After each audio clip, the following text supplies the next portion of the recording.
It's a direct, I think, product of our liberation.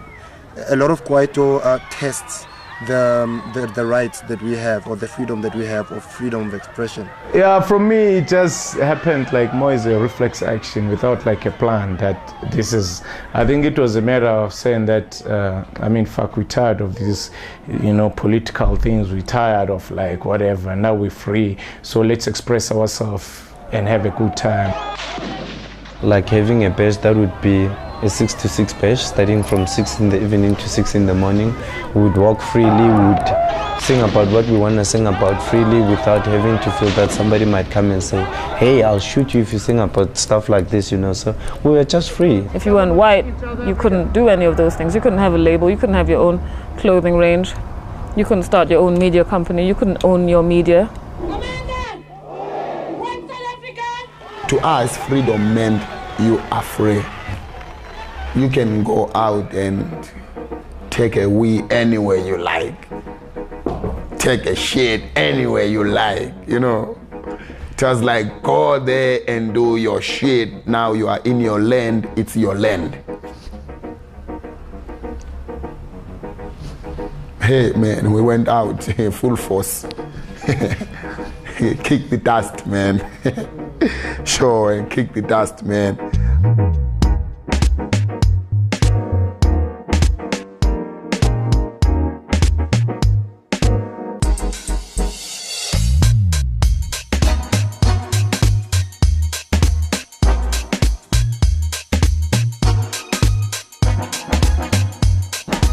With the kind of music we were sort of making, we love talking what we term township language. So talking our language, the township way, there's something which is called kwai, meaning it like it's hot, it fly, it's happening, it's in. If I say, hey, sir, you're kwai, I mean, you're really happening, you're really hot. I wouldn't say it's just Kwela or Maskandi or Bakanga or anything. It's just a whole lot more different things, but one would say disco music, you know. I think Chico and Brenda comes from disco music. Kwaito is revamped kind of disco. You don't come around to see me in the week. You don't have the chance to call me on the phone. I am hungry. I need some money. Money.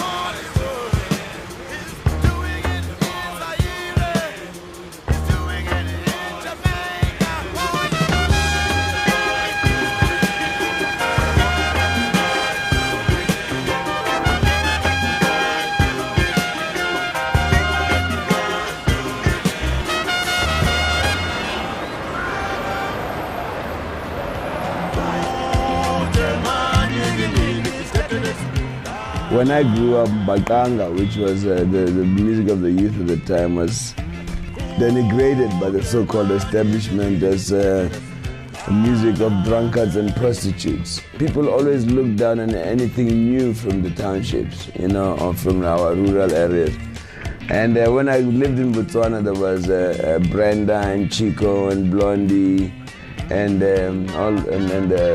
Chaklas and all those groups, and they said those groups were bubblegum, but I loved it. You know, the critics called it bubblegum, which is some word that you won't really like, you know what I mean?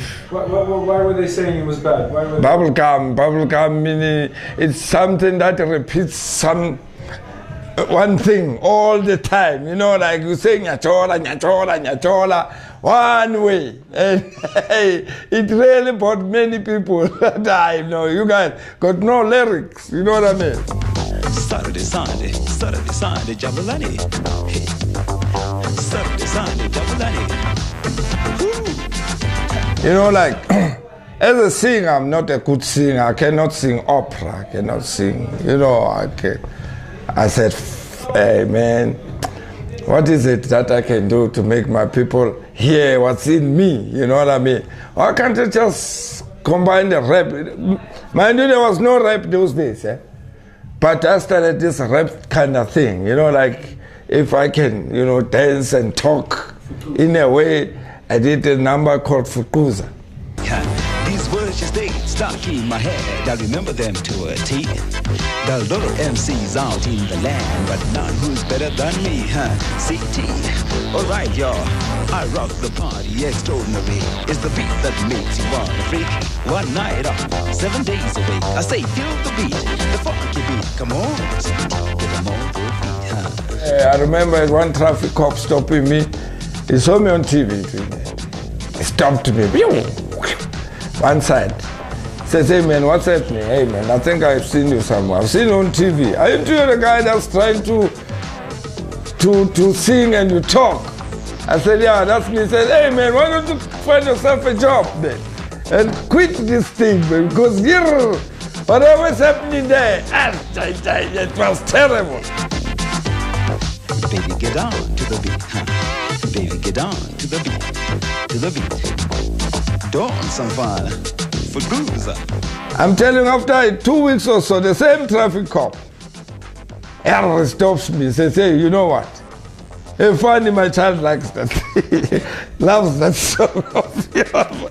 I said, what do you mean? He said, hey man, ready. Hey, they're ready digging. I think you must get me a copy.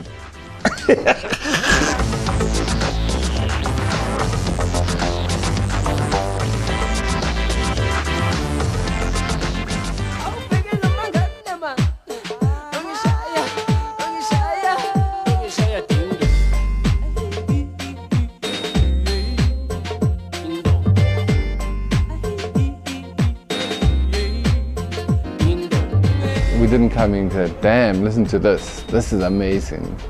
It was more like, Jesus, like what shit is this? Okay, because it was naturally competing against hip hop, and also it didn't have, at that stage, we didn't think that it had a lot to say, and the productions weren't really that hot.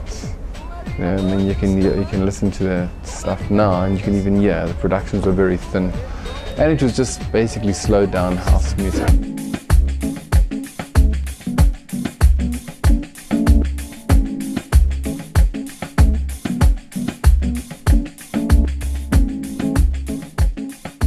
Kwaito, some of its elements come from house. Actually, it comes from compilation. What happens is that early 90s, we used to do compilations. I used to do compilation, get a house track, and then from there we reprogram it, and then also, I mean, we make sure that the tempo, because normally you find the tempo, the beats per minute, they used to be 120.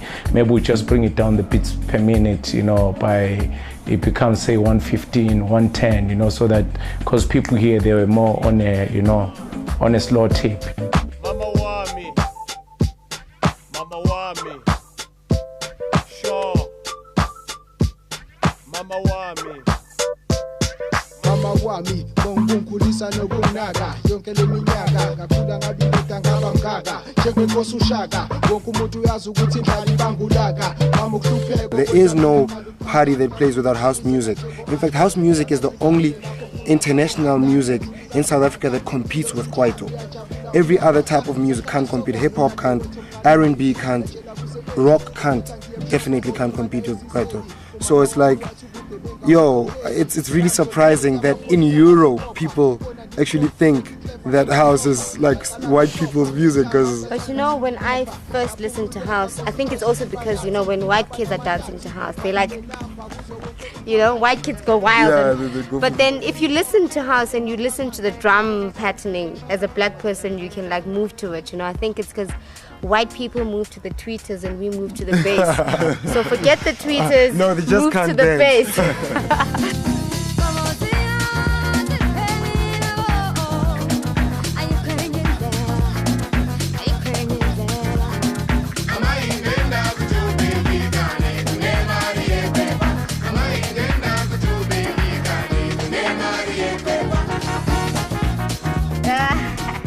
No, check this how I go like this. Check.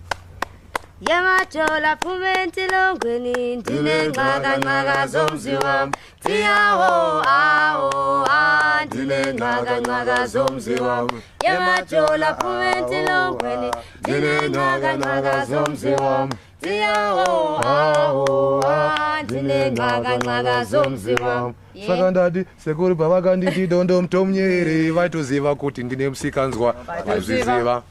Yeah. Bongo Muffin live and direct. We love it. That means we're bad and bad all the way.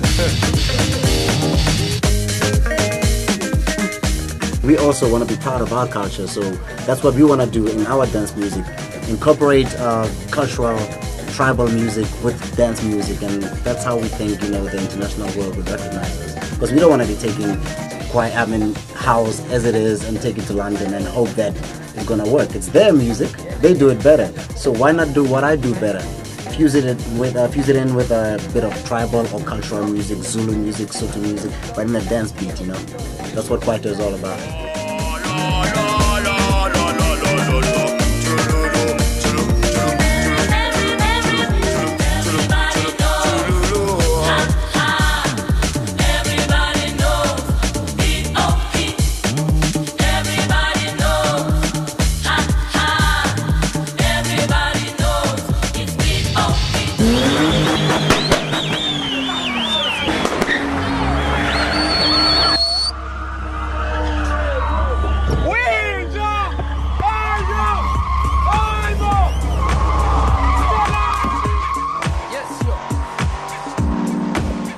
No matter who you are, I don't care whether you move to the States or whatever.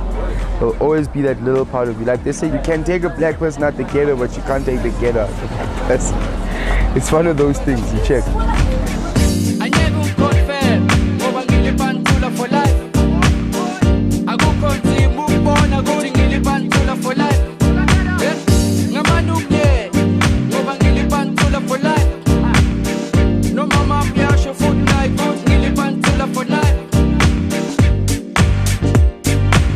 A Pantsula is a ghetto-proud male person who dresses clean, who dresses in a typical ghetto style. Pantsulas believe in money. They believe in spreading ghetto love. But if you touch one of them, you touch all of them. There's bound to be a fight.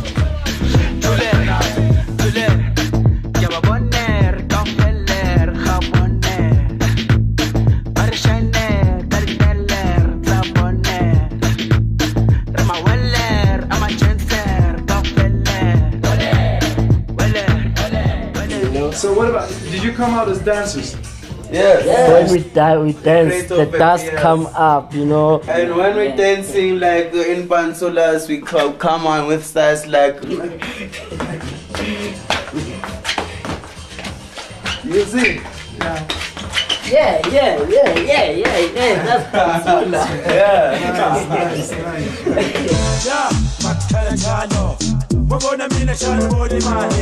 Pantsula was also the chalk stripe suit and the two-tone shoe way back in the days.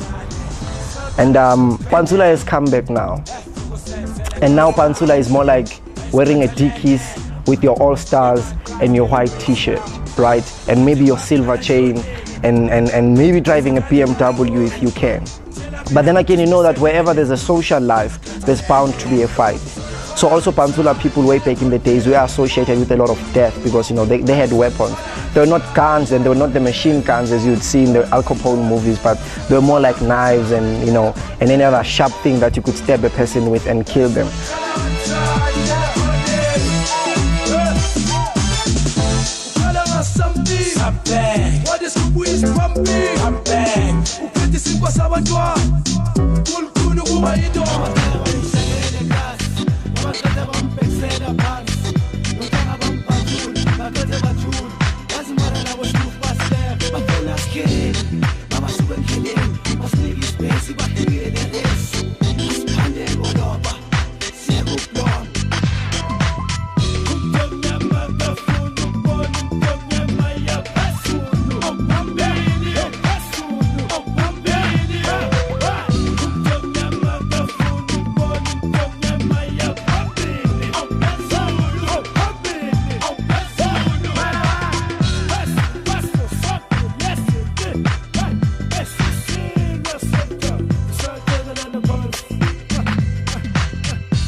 theatre?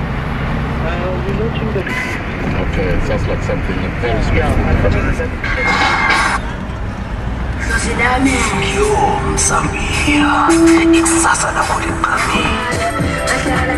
Not to say maybe it's all like ngibalekele of kanjani. No, like it's all like ikaslam lenkhulele khona. And I thinking at the end so and like akekho umuntu ongiqabanisa nesolo. Yeah, ngiyancanya blind. Like it things ukuthi ngimuve sola like no more umuntu like mawuthola improvement you must move to another place marunga khona lapho uma khona. Sure.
When Mandela came out of prison, how old were you?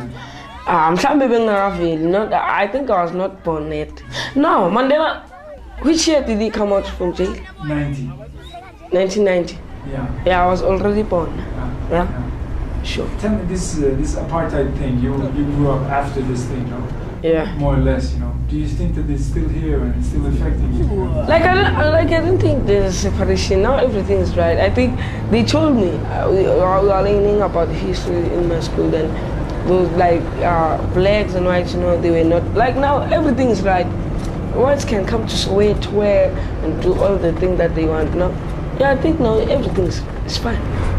The one thing that we all were unified in this country, us who were against apartheid all fought together, okay? And we beat it. But we didn't beat economic apartheid because that's unbeatable. Because you can beat the army, you can beat the government, but you can't beat the bank.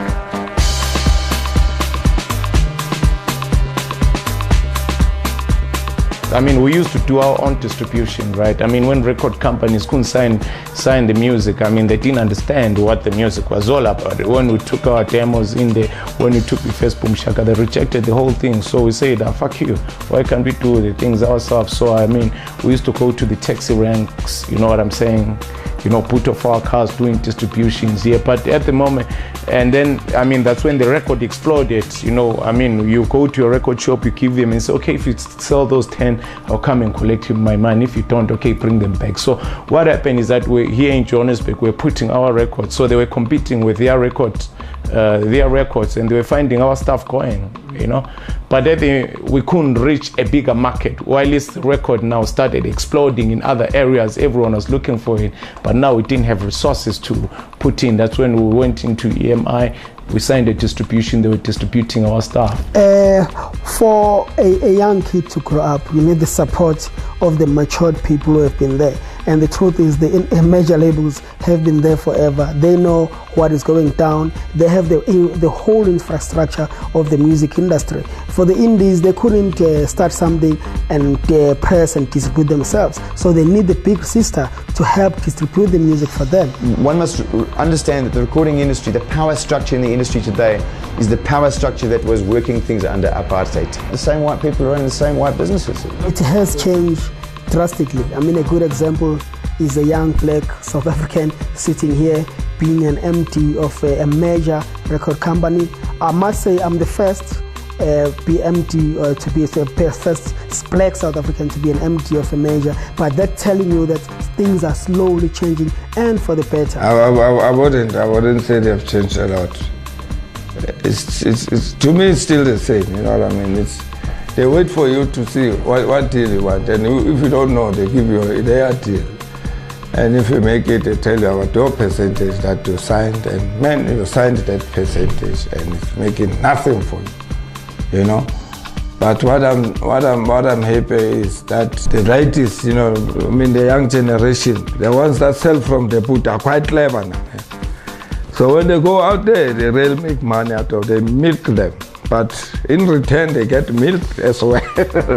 So it's one way or another, you know, it's still the same. The white establishment that is in business in this country is not about it to relinquish its powers. If anything else, if you look at the statistics in this country, white profits have doubled since we became free, because while we were concerned about like the joys of freedom, they were entrenching themselves, making sure that they don't lose their businesses. And it's never going to change.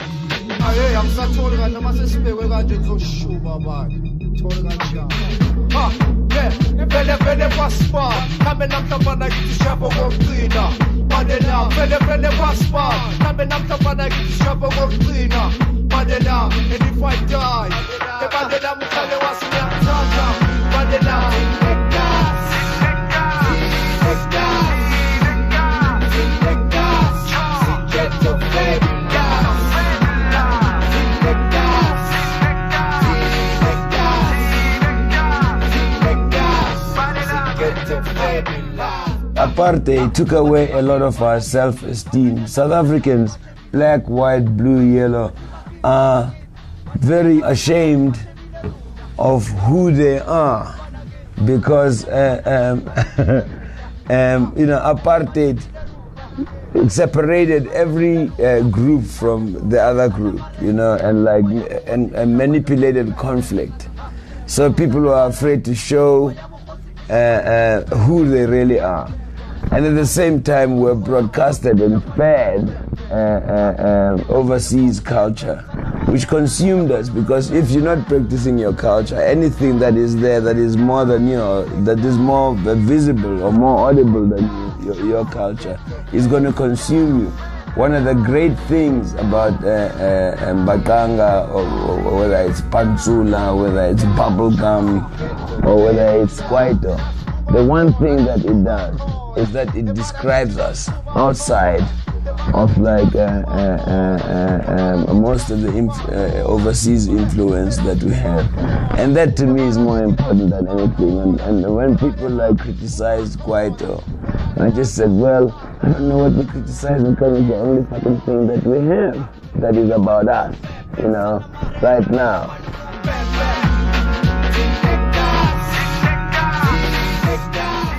When the students in 70s picked up stones and shovels and started throwing them at armored vehicles, you know, and the South African National Defence Force then fired back at them and killed them, the older people thought the youth was crazy, but they were thirsty for freedom, right? And they fought with stones and garbage can lids, and they liberated the country. And it's the very same generation that is now looking at us in an odd way, because they are now our parents, because we were born somewhere in the early 80s and late 70s by the same people who were fighting the struggle. But when we were trying to fight our own struggle of trying to find our own identity, they were fighting for freedom, we're fighting for identity. One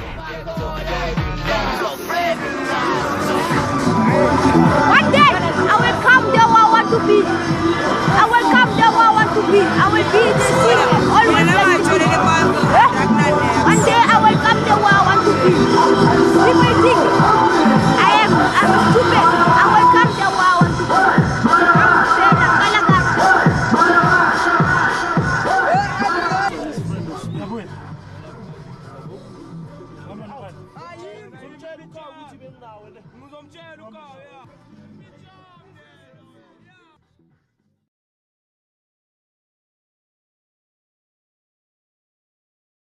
So talking our language, the township way, there's something which is called kwai, meaning it's hot, it fly, it's happening, it's in. If I say, hey, sir, you're kwai, I mean, you're really happening, you're really hot. I wouldn't say it's just Kwela or Maskandi or Bakana or anything. It's just a whole lot more different things, but one would say disco music, you know. I think Chico and Brenda comes from disco music. Kwaito is shoot you if you sing about stuff like this, you know, so we were just free. If you weren't white, you couldn't do any of those things. You couldn't have a label, you couldn't have your own clothing range, you couldn't start your own media company, you couldn't own your media. To us, freedom meant you are free. You can go out and take a wee anywhere you like. Take a shit anywhere you like, you know. Just like go there and do your shit. Now you are in your land, it's your land. Hey man, we went out full force. Kick the dust, man. Sure, and kick the dust, man.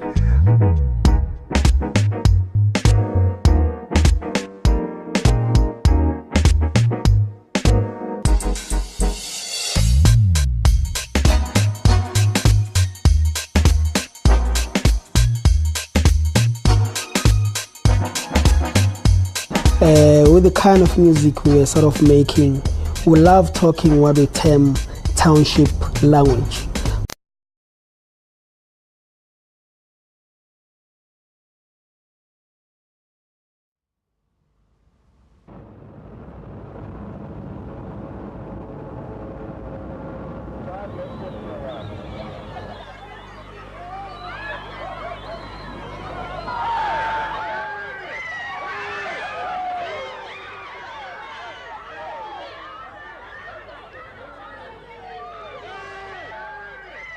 It's a direct, I think, product of our liberation. A lot of Kwaito tests the rights that we have, or the freedom that we have, of freedom of expression. Yeah, for me it just happened like more as a reflex action without like a plan that this is, I think it was a matter of saying that, I mean, fuck, we're tired of these, you know, political things, we're tired of like whatever, now we're free, so let's express ourselves and have a good time. Like having a bash that would be a 6 to 6 bash, starting from 6 in the evening to 6 in the morning. We would walk freely, we would sing about what we want to sing about freely without having to feel that somebody might come and say, hey, I'll